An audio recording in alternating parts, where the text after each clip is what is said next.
ఇక్కడ జరుగుతున్నటువంటి మెదక్ జహీరాబాద్ పార్లమెంటు నియోజకవర్గ అభ్యర్థులుగా పోటీ చేస్తున్న గౌరవ వెంకటరామరెడ్డి గారు, గౌరవనీయులు శ్రీ అనిల్ గారు, మీ ఆశీర్వాదం కోసం వాళ్ళు ఇక్కడ ఈ సభలో మీతో పాటుగా ఉన్నారు. నేను రాజకీయంగా ఎంతో ఎత్తు ఎదగడానికి తెలంగాణ రాష్ట్రం సాధించేటువంటి పోరాట పటిమ నాకు అందించి నన్ను పెంచింది ఈ మెతుకు సీమ. మీరిచ్చిన బలమే ఢిల్లీతోని కొట్లాడి ఆనాడు ఢిల్లీ మెడలు వంచి ఈ తెలంగాణ మనం తెచ్చుకున్నాం. మీ దీవెన లేకపోతే, మీ అండదండలు, మీ ఆశీర్వచనం లేకపోతే, ఈ మెతుకుగడ్డ నీళ్లు రక్తం నా శరీరంలో లేకపోతే నాకు ఈ స్థాయి వచ్చేదే కాదు. మొన్న జరిగినటువంటి అసెంబ్లీ ఎన్నికల్లో కూడా ఏ జిల్లాలో రానంత భారీ మెజారిటీ ఇచ్చి హరీష్ రావు గారు తదితరుల నాయకత్వంలో 7 ఎమ్మెల్యేలు కల్పించిన నా మెతుకుసీమ గడ్డకు 2 చేతులెత్తి నేను నమస్కారం చేస్తా ఉన్నాను.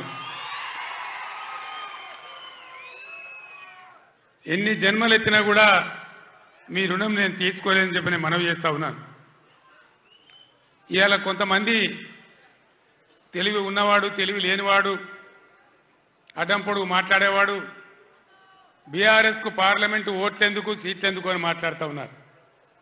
ఇప్పుడే కావాలి బీఆర్ఎస్కు పార్లమెంట్లో ఓట్లు, సీట్లు. ఎందుకు? ఆనాడు నన్ను మీరు ఆశీర్వదించకపోతే, నేను వెళ్ళి కరీంనగర్ ఎంపీ గెలవకపోతే, పార్లమెంట్లో నేను తెలంగాణ బిడ్డగా గర్జించకపోతే మనకు తెలంగాణ రాష్ట్రం ఎక్కడి నుంచి వచ్చేది? ఈరోజు కూడా తెలంగాణ ప్రజల ఆకాంక్షలు, ఆశలు, హక్కులు నెరవేరాలంటే ఖచ్చితంగా టీఆర్ఎస్ బిడ్డలు పార్లమెంట్లో ఉంటేనే మన హక్కులు, అధికారాలు నెరవేరితే నేను మీకు మనవి చేస్తా ఉన్నా. ఏం జరుగుతూ ఉంది మీరు చూస్తూ ఉన్నారు. ఇప్పుడే పెద్దలు పోచారం గారు చెప్పినారు, పాలిచ్చే భార్యను ఎత్తేసి దున్నపోతుని తెచ్చుకున్నామని. జరుగుతుంది. రాజకీయాలలో అప్పుడప్పుడు గమ్మత్తుగా గుడ్డి లక్ష్మి వచ్చినట్టు కొంతమంది లిల్లీ పుట్టుగాళ్ళకు కూడా అధికారం వస్తుంది. వాళ్ళని ఎందుకంటారు లిల్లీ పుట్టని? ప్రజల అధికారం ఎందుకు ఇస్తారు? మాకు సేవ చేయమని, రాష్ట్రాన్ని బాగు చేయమని, గత ప్రభుత్వం కంటే కొన్ని మంచి పనులు చేయమని అధికారం ఇస్తారు, కానీ అడ్డదిడ్డం పనులు చేయమని చెప్పరు. ఇలా ఏం జరుగుతూ ఉంది ఈ రాష్ట్రంలో? నిన్న స్వయంగా మీరు కళ్ళారా చూసినారు. ఈ భారతదేశంలో ఉన్న చట్టాల ప్రకారం, అంబేద్కర్ మహనీయుడు రాసినటువంటి రాజ్యాంగం ప్రకారం ఆర్టికల్ 3 ఆయన పెట్టినాడు కాబట్టి అంబేద్కర్ గారి పుణ్యమాని మనకు తెలంగాణ రాష్ట్రం వచ్చింది. ఆ మహనీయుని గౌరవించుకోవాలని, గుండెల్లో పెట్టుకోవాలని 125 ఫీట్ల ఎత్తున ఉండేటువంటి, ప్రపంచంలోనే ఎక్కడ లేనటువంటి, భారతదేశంలో ఎక్కడ లేనటువంటి అంబేద్కర్ విగ్రహాన్ని మనం హైదరాబాద్లో కట్టుకున్నాం. పోయిన సంవత్సరం మీరందరూ కూడా చాలామంది వచ్చినారు, బ్రహ్మాండంగా దాన్ని ఆవిష్కరణ చేసుకున్నాం. కానీ నిన్న అంబేద్కర్ జయంతి, ఆ విగ్రహం పెట్టిన తర్వాత జరిగిన తొలి జయంతి, ఈ లిల్లీ పుట్టగాల ప్రభుత్వం ఏం చేసింది?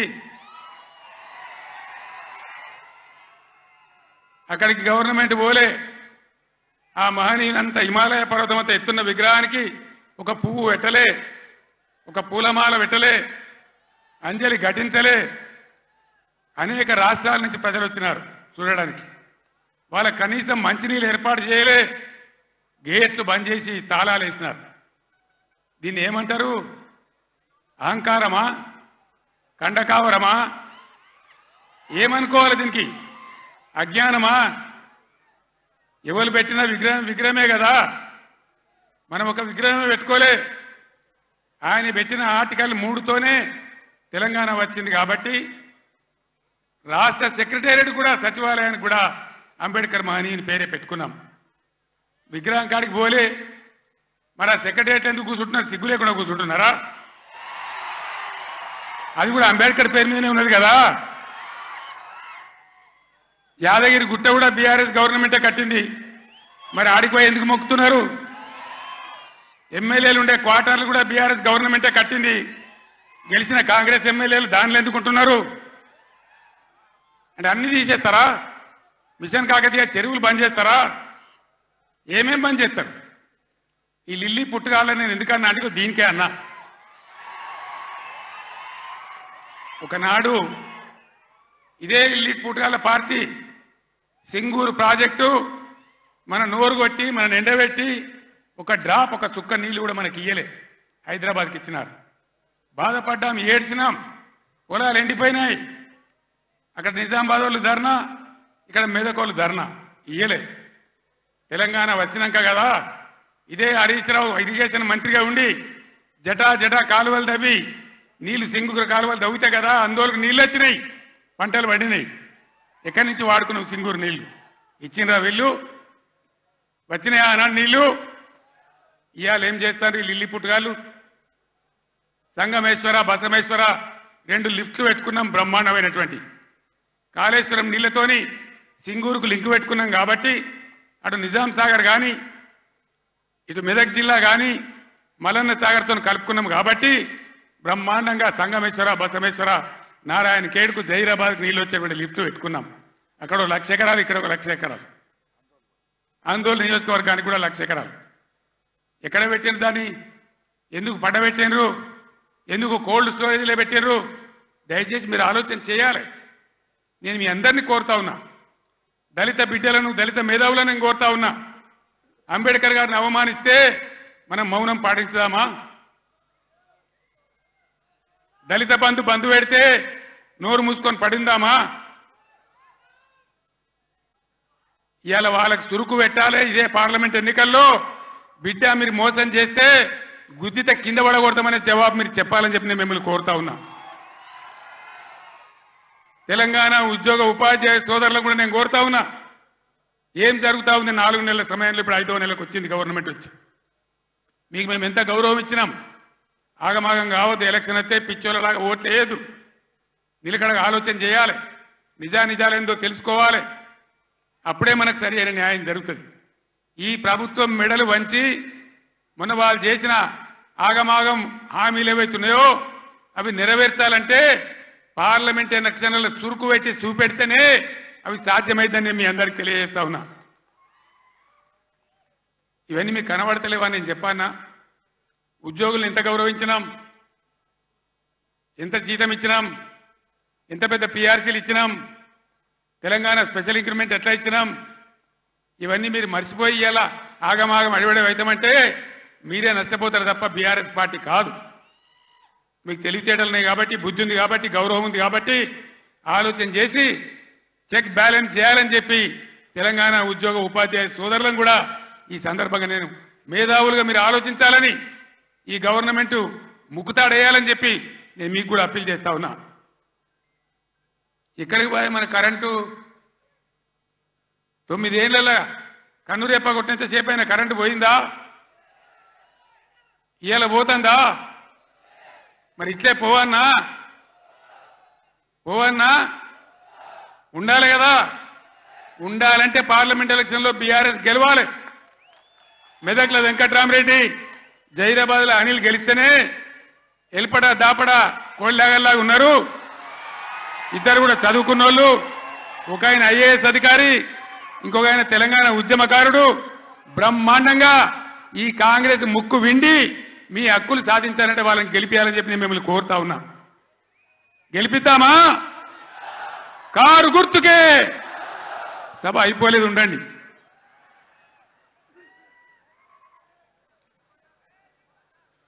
ఎన్ని మాటలు చెప్పానండి. కేసీఆర్ 1,00,000 రుణమాఫీ చేసిండు కదా, ఇక ఉరికి 2 లక్షలు తెచ్చుకొని చెప్పిండ్రా? డిసెంబర్ 9 నాడే మాఫీ చేస్తాం. ఎదురైన ఆడవిళ్ళకి 2,500 ఇస్తాం. ఎన్ని చెప్పిండ్రు? ఒక్క మాట అన్న ఖాయం ఉన్నదా? మరి ఏం జరగాలి ఇప్పుడు? ఈ రాష్ట్రం ఇట్లే పోవన్నా? నేను 15 ఏళ్ళు కొట్లాడి సాగు నోట్ల తలకాయ పెట్టి సచ్చేదాకా తెగబడి ఈ రాష్ట్రం సాధించి 10 ఏళ్ళు బ్రహ్మాండంగా అన్ని రకాల ప్రజలను కడుపులో పెట్టుకుని సాదుకున్నాం. రైతు సోదరులను కళ్ళల్లో పెట్టుకొని కాపాడుకున్నాం. ఒక పాలసీ వ్యవసాయం ద్వారా రాష్ట్ర ఆదాయం పెంచాలని, రైతాంగాన్ని నిలబెట్టాలని అనేక మంచి స్కీములు పెట్టినాం. రైతు బందే వేయలే, ఏలటికి పూర్తి మందికి రాలే. పంటలు వచ్చినాయి, అవి కొనే దిక్కులేదు. కనీసం మద్దతు ధర పోగా 500 బోనస్ ఇస్తామన్నారు. బోనస్ బోగసేనా? బోనస్ వసూలు చేయన్నా? ఈ ప్రభుత్వాన్ని మెడలు వంచానా? వంచాలంటే మేము కొట్టి వంచాం, మీ ఓటు ద్వారానే వంచాలి.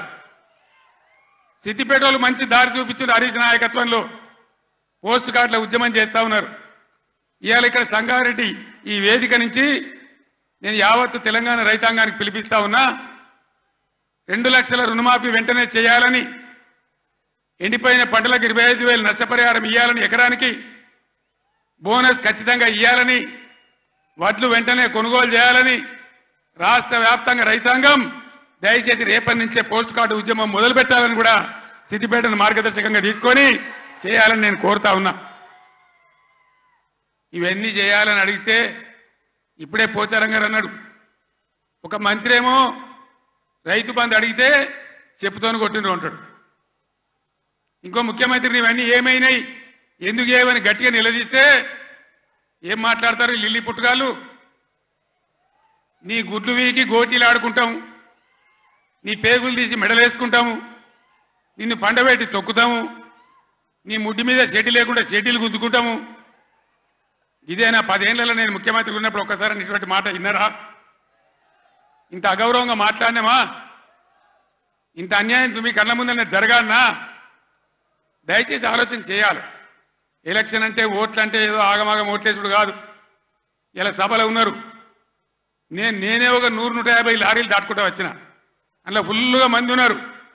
చాలా దూరంలో పోలీసు వాళ్ళు ఆపుతా ఉన్నారు, పోలీసు వాళ్ళు బొమ్మలు వీకేస్తా ఉన్నారు. నేను పోలీసు మిత్రులకు మనవి చేస్తా ఉన్నా, మీ డ్యూటీ మీరు చేయండి. 10 ఏళ్ళు మేము కూడా గవర్నమెంట్ ఉన్నాం. అమాయకులను బెదిరియడం, కొట్టడం, బీఆర్ఎస్ ఫ్లెక్సీలు బికేయడం ఇదా మీ పోలీస్ డ్యూటీ? ఇలా మేము కూడా లెక్క పెడతా ఉన్నాం. నేను పోలీసు పేరెత్తంగానే ప్రజలు ఎట్లా మాట్లాడుతున్నారో మీరు చూస్తున్నారు, ప్రజల గోల చూస్తున్నారు. ఇప్పటికైనా మీ అరాచకాలు బంద్ చేయండి, జాగ్రత్త. లేకపోతే మళ్ళా గ్యారంటీగా బీఆర్ఎస్ అధికారానికి వస్తుంది. అప్పుడు మీ గతి ఏమైతే ఆలోచన చేసుకోవాలి. 10 ఏళ్ళు మేము ఉన్నామే, 10 ఏళ్ళు నేను ముఖ్యమంత్రిగా ఉన్నానే, ఒక్కరోజన్నా మేము ఈ దౌర్జన్యం చేసినామా? ఎవరినైనా వేధించినామా? మరి ఎందుకు మీరు ఇలా మితిమీరిన పనులు చేస్తా ఉన్నారు పోలీసులు? దయచేసి మానుకోండి పోలీస్ సోదరులారా, మేమన్నీ రికార్డు చేస్తా ఉన్నాం.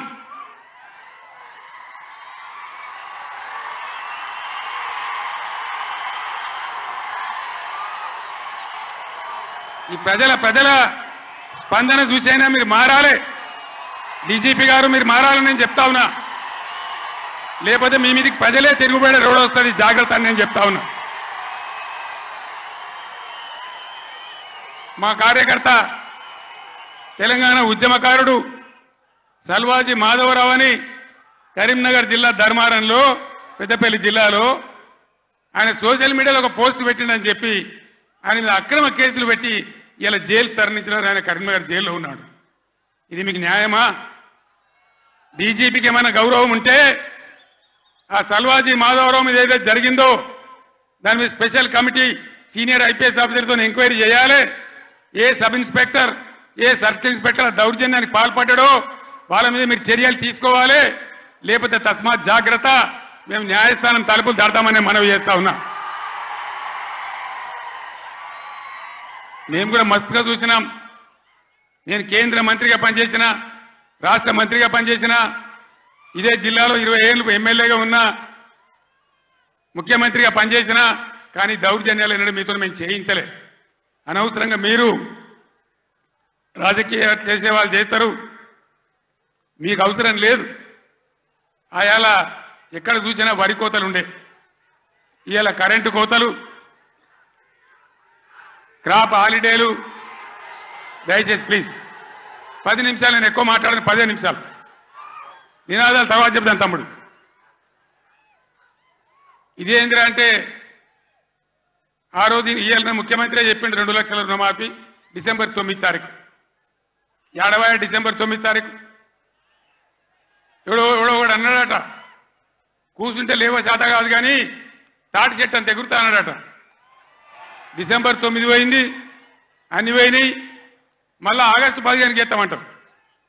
మొన్న ఇంకో ఎమ్మెల్యే రేవూరు ప్రకాష్ రెడ్డి అని ఏడాది తర్వాత చేస్తామంటారు. అసలు వీళ్ళు చేస్తారా? వీళ్ళని నమ్మచ్చునా?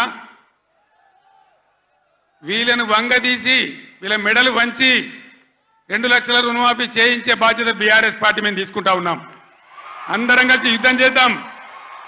పార్లమెంట్ ఎన్నికల్లో బీఆర్ఎస్ అభ్యర్థులను గెలిపించండి, బీఆర్ఎస్ కు బలాన్ని ఇవ్వండి.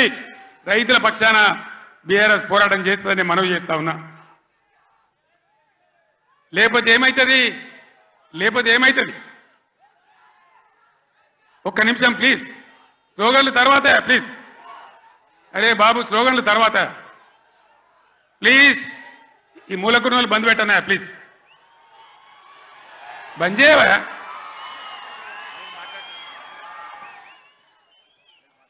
ఏం జరుగుతుందో చెప్పండి. ఒకసారి ఆలోచన చేయాలి ప్రజలు. ఓట్లు ఆగమాగం వేయద్దు, ఎవడో ఏదో చెప్తాడు. ఇదివరకే మొన్న దెబ్బతిన్నాం, మొన్న ఎలక్షన్లో దెబ్బతిన్నాం, కింది మీద అయిపోయినాం. ఎంత ధీమాగా ఉండ్రి రైతులు, ఎంత మంచిగా ఉండ్రి, ఎంత బ్రహ్మాండంగా ఉండే, ఎంత మంచిగా రైతు బంధు మీ బ్యాంకులో పడుతుండే, కరెంట్ ఎంత మంచిగా వచ్చేది, చెల్లుకుంటలు ఎట్లా నిండి ఉండే, ఏ విధంగా నీళ్ళు వస్తుండే, మీ డబ్బులు ఎట్లా కొన్నాము. ఇవాళ తప్పుడు వానలు పడే పరిస్థితులున్నాయి. అక్కడక్కడ తెచ్చిన వాళ్ళు వడ్లు తడిచిపోతున్నాయి, కాంటాలు పెట్టలేరు, కొనుగోలు జరుగుతలేదు. దాని మీద గవర్నమెంట్కు నియంత్రణ లేదు. అందువల్ల దయచేసి మేము కడుపులో పెట్టుకొని కాపాడిన రైతులు ఇలా ఆగమాగం అవుతా ఉన్నారు. రైతు బంధు రాకపోతే అప్పుల పాలైండ్రు, లక్షల కొద్ది మోటార్లు కాలినాయి, ట్రాన్స్ఫార్మర్లు కాలినాయి. 3 ఎకరాలు వేసిన 1 ఎకరమే పండింది. ఆ ఎకరం పండిన దాన్ని కూడా కొనే దిక్కు లేదు. డబ్బులు ఇస్తారో ఈరోజు తెలుస్తలేదు, మద్దతు ధర వత్తలేదు, బోనస్ వత్తలేదు. బోనస్ బోగస్ కానియద్దు, అందరం కలిసి కొట్లాడాలి. నేను ముఖ్యమంత్రికి రాష్ట్ర ప్రభుత్వానికి హెచ్చరిక చేస్తా ఉన్నా. బోనస్ పేరు మీద మీరు తప్పించుకోలేరు. దానికి ఎలక్షన్ కమిషన్ అడ్డం రాదు. మేము కూడా మీద కంప్లైంట్ ఇయ్యము.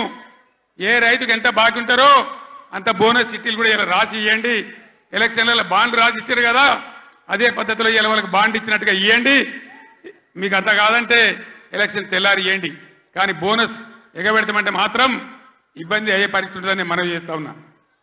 మిషన్ భగీరథ 6 సంవత్సరాలు ఇంట్లో ఆ ఇంట్లోనే నల్లా వచ్చి నీళ్లు దుంకితే ఎంత బ్రహ్మాండంగా మనం పండగ చేసుకున్నాం. ఒక ఆడబిడ్డ కనవల్లే, లోడు మీద బిందెలు కనవల్లే, నీళ్ళ ట్యాంకర్లు కనవల్లే. ఇవాళ ఏం గతి చేస్తా ఉన్నారు? మళ్ళీ నీళ్ళ ట్యాంకర్లు ఎందుకు వస్తున్నాయి? ఆ లంబాడి తండ బాయి పేరుందో నాకు తెలియదు. ఆ బాయి చిమ్నీ బాయ్ అని మా ఇంటికే నీళ్ళు వస్తున్నాయని నేను పోయిన ఎలక్షన్లో లంబాడి తండకు పోయి చెప్పింది. మరి ఇవాళ మళ్ళీ ట్యాంకర్లు ఎందుకు వస్తున్నాయి? మంచినీళ్ళకి ఎందుకు బాధ పెడుతున్నారు? అంటే శాతగాని ప్రభుత్వం ఉంది, అసమర్థులున్నారు, ఉన్న వసతులు కూడా వాడుకోవత్తలేదు. 9 ఏళ్ళు నడిచిన కరెంటు ఇయ్యత్తలేదు, 6 ఏళ్ళు నడిచిన నల్లా నీళ్ళు ఇయ్యత్తలేదు. రైతులను కాపాడే పరిస్థితి లేదు, రైతు బంధించే పరిస్థితి లేదు. ఈ విధంగా మళ్ళా మొదటికి తెస్తా ఉన్నారు. ఎన్ని మాటలు మాట్లాడిను. కళ్యాణ లక్ష్మి ₹1,00,000 కాదు, తులం బంగారం ఇస్తాం. ఇచ్చిన రాయనన్న ఒకింటికన్నా వచ్చిందా తులం బంగారం? మరి ఇట్లే కూర్చుందామా? నేను ఎక్కువ గంటల పట్టలు ఉపన్యాసం చెప్పా, 10 నిమిషాల్లో ముగించుదాం. ఏం జరుగుతుందో ఒకసారి ఆలోచన చేయండి. ఇన్ని వాగ్దానాలు చేసి, ఇన్ని మాటలు చెప్పి, మీ ఓట్లు తీసుకొని అధికారంలోకి వచ్చి ఇవాళ అన్నీ ఎగబెట్టి మళ్ళా ఎలక్షన్లో వచ్చి ఓట్లు అడుగుతారు. ఎట్లా వేస్తారు ఓట్లు? నాకు అర్థం కాదు. వేస్తే ఏమవుతుంది? ఏం జరుగుతుంది వేస్తే? మేము ఎన్ని చెప్పి ఎన్ని అబద్ధాలు చెప్పినా మళ్ళా మాకే గుద్దిండ్రని ఆయనతో ఏం లేకుంటే ఎగబెడతారు. ఇలా ఉల్టా గుద్ది బీఆర్ఎస్ని గెలిపిస్తేనే బీఆర్ఎస్ మొత్తం ప్రభుత్వం మెడలు వంచుతుంది, మీకు న్యాయం జరుగుతుంది తప్ప వేరే విధంగా జరగదని చెప్పి నేను తెలియజేస్తా ఉన్నా. అందుకోసం ఒకటే మాట మీరు ఆలోచన చేయాలి. ఇవాళ అనేకమైనటువంటి ఇబ్బందుల్ని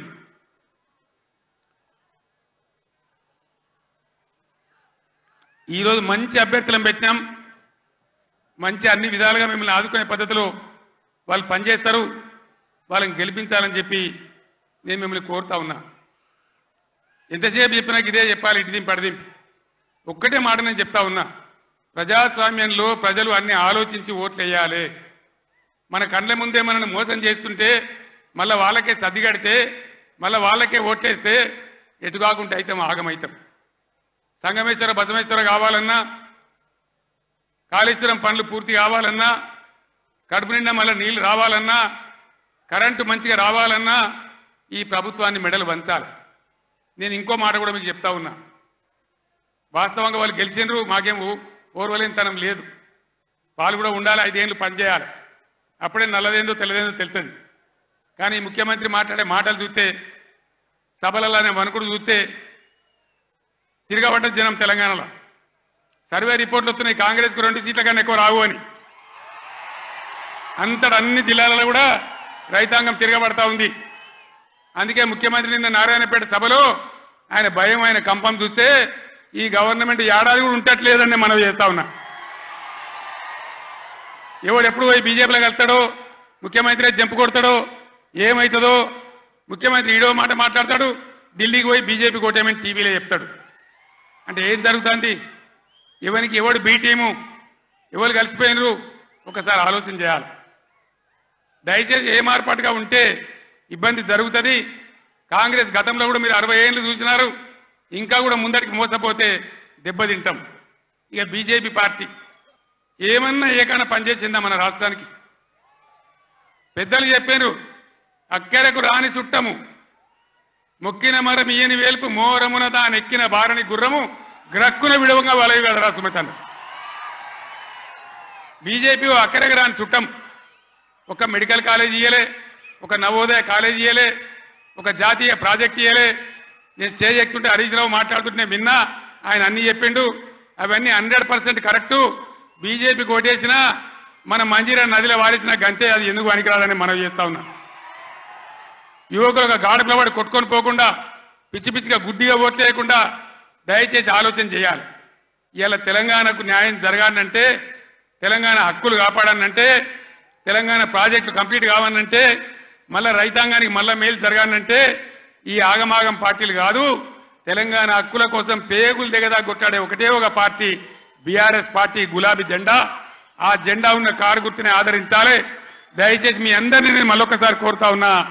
ఇటు వెంకట్రామరెడ్డి గారు, మీరు కూర్చోండి అమ్మా, క్యాండిడేట్లు ఇంప్రూవ్ చేద్దాం. మీరు కూర్చోండి అమ్మా, మీరు కూర్చోండి బ్రదర్. వెంకట్రామరెడ్డి గారు ఒక ఐఏఎస్ అధికారి, ఈ జిల్లాకు సేవ చేసిన వాడు. ఆయనకు డబ్బులు అవసరం లేదు, సేవ చేద్దామనే వచ్చినాడు. దయచేసి మెదక్ అభ్యర్థిగా వెంకట్రామరెడ్డి గారు కారు గుర్తు కొట్టేసి గెలిపించండి. అనిల్ కుమార్ 2000 నుంచి బ్రహ్మాండంగా తెలంగాణ ఉద్యమం నుండి పోరాటం చేసిన బిడ్డ, బలహీన వర్గాలకు చెందిన బిడ్డ. ఆయన జైరాబాద్ పార్లమెంట్ నిలబడ్డాడు. దయచేసి అనిల్ కుమార్ గారిని జైరాబాద్ పార్లమెంట్ నుంచి గెలిపించమని మిమ్మల్ని కోరుతూ, ఆగమాగమైతే అడిబడివైపోతాం. ఆనాడు నేను చెప్పిన తెలంగాణ తెస్తాను మీ బిడ్డగా. నేను మళ్ళా చెప్తా ఉన్నా, మీ ఆశీర్వచనంతో గ్యారంటీగా ఈ రాష్ట్రంలో మళ్ళా బీఆర్ఎస్ గవర్నమెంట్ తెస్తా. మా రైతాంగాన్ని అంతా, అన్ని వర్గాల ప్రజలనంతా కాపాడుతా. మా దళిత బిడ్డలకు మళ్ళా దళిత బంధు కూడా ఇచ్చి తీరుతా. మీ ఆశీర్వాదంతో ముందుకు సాగుతాను మనవి చేస్తూ, ఇంత పెద్ద సంఖ్యలో ఏ సిటీ పక్కకు లేకపోయినా, ఏ టౌన్ పక్కకు లేకపోయినా, ఇంత పెద్ద ఎత్తులో ఈ సభకు తరలి వచ్చినటువంటి మీ అందరికీ కూడా పేరు పేరున ప్రతి ఒక్కరికి ధన్యవాదాలు తెలియజేస్తూ నేను సెలవు తీసుకుంటా.